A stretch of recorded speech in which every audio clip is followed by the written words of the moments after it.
Hi అండి అందరికీ. ఇప్పుడు మనం చికెన్ కారపొడి చేసుకుంటున్నాం. మన ఛానల్లో మటన్ కారపొడి ఉందండి, చికెన్ కారపొడి అయితే లేదు. అందుకని ఇప్పుడు మనం అది రెడీ చేసుకుందాం. దానికి ఏమేం కావాలో చెప్పేస్తాను, వచ్చేసేయండి. చిన్న సైజు ఎండుమిరపకాయలు ఒక 10 వరకు తీసుకోవాలి. ఒక 1/2 కిలో చికెన్ తీసుకోవాలండి. ఇలా బోన్లెస్ చికెన్ చిన్న ముక్కలుగా కట్ చేసుకోవాలి.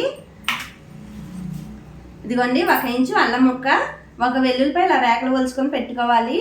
ఒక 4 స్పూన్లు ధనియాలండి, 1 స్పూను పచ్చెనపప్పు, 1 స్పూను మినపప్పు, 1 చిన్న స్పూను జీలకర్ర, ఇదిగోండి ఒక 3 యాలక్కాయలు అన్నమాట. ఇవి వేసుకుంటే అంటే స్మెల్ బాగుంటుంది, దానివలన ఇది వద్దనుకుంటే మీరు ఆఫ్ చేసేసేవచ్చు.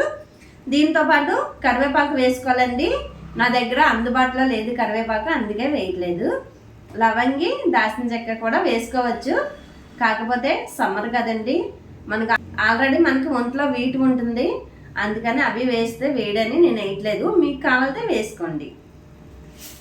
ఇదిగోండి దీంతో పాటు వెండి కొబ్బరి ముక్క కూడా వేస్తున్నాను నేను, అంటే టేస్ట్ వస్తుందండి, బాగుంటుంది. ఇదిగోండి తగినంత ఆయిల్, 1 స్పూన్ పడుతుంది. ఎందుకంటే కారపొడి అంటే పొడి పొడిగా ఉండాలి. మనం ఆ రైస్లో అది వేసుకొని కొంచెం నెయ్యి వేసుకొని తిన్నాం కాబట్టి చాలా బాగుంది, అందుకని ఆయిల్ అయితే తక్కువ వేసుకోవాలి. తగినంత ఉప్పు అండి, ఇదిగోండి తగినంత ఉప్పు. రెడీ చేసేసుకుందాం, వచ్చేసేయండి. గ్యాస్ వెలిగించుకుందాం, వచ్చేసేయండి. అగ్గిపెట్టి ఎంత మనకి కనుక్కుందో చెప్పాను కదండి ఒక వీడియోలోని. ఇదిగోండి అగ్గిపెట్టి చేసుకుందాం. ఇదిగోండి 1 గిన్నె పెట్టుకుందాం. దీంట్లో తగినంత ఆయిల్ పోసుకుందాం అండి. చెప్పాను కదా 1 స్పూన్ పడుతుందని, చారు అది పడుతుంది. ఇదిగోండి వేసాను. చాలా అంటే చాలా బాగుంటుంది, ట్రై చేయండి ఒకసారి. ఫస్ట్ ఇవి వేయించేసుకుందామండి. ఇదిగోండి అల్లం ముక్క వేసేద్దాం.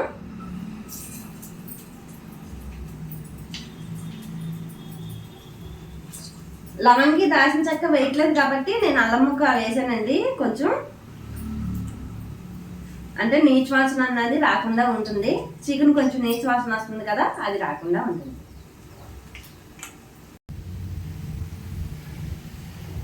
ఇదిగోండి అల్లం ముక్కలు వేగిపోయినాయి కదా, ఇప్పుడు ఇవి వేసేద్దాం. ఇదిగోండి కొబ్బరి ముక్క, పచ్చెనపప్పు, మినపప్పు, ధనియాలు, జీలకర్ర, ఇదిగోండి దీంట్లోనే వెండి మిరపకాయలు, ఇదిగోండి ఇవి తీసేసుకుందాం. ఇదిగోండి ఇలా వేగినాయి, తీసేద్దాం. ఇలా పక్కన పెట్టేద్దాం, చల్లారది. ఇప్పుడు ఇదే ఆయిల్లో చికెన్ వేసేస్తాం.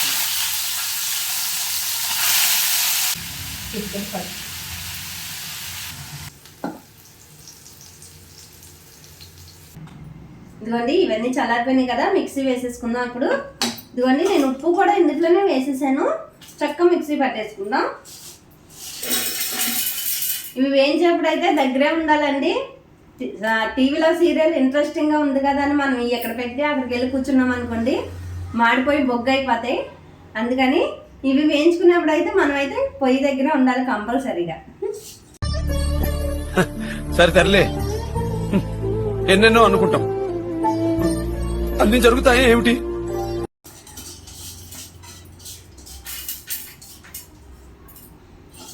మనకైతే అలాంటి మంచి అలవాట్లు లేవులేండి, సీరియల్ చూసే అలవాట్లు అయితే లేవు మనకి.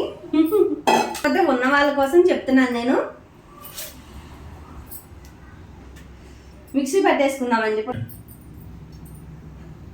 ఇదిగోండి ఇలా చక్కగా వేపుకోవాలి, మీడియంగా వేపుకోవాలండి. మరీ రోస్ట్గా చేసుకోకూడదు, అలానే మెత్తగా కూడా కాదు. మెత్తగా ఉంటే నీచు వాసన వస్తుంది, అందుకని. ఇదిగోండి ఇలా వేసాను. ట్రై చేయండి ఒకసారి, బాగుంటుంది, చాలా బాగుంటుంది, ట్రై చేయండి. ఇలా చేసుకుంటే చక్కగా మరీ మెత్తగా కూడా వద్దు, చక్కగా మనం తినేప్పుడు పంటి కింద చిన్న చిన్న పీసెస్లా తగిలితే చాలా బాగుంటుంది. ఇదిగోండి ఇదిగోండి చికెన్ కారపొడి, ఎమ్మి ఎమ్మి చికెన్ కారపొడి. ఇప్పటికిప్పుడు చికెన్ ఎక్కడ తెప్పించాను అనుకుంటున్నారా? మొన్న చికెన్ తీసుకొస్తే అందులో కొంచెం ముక్కలు నొక్కేసి ఫ్రిడ్జ్లో డీజర్లో దాచుకున్నామట. అవి ఇది చికెన్ కారపొడి. ట్రై చేయండి.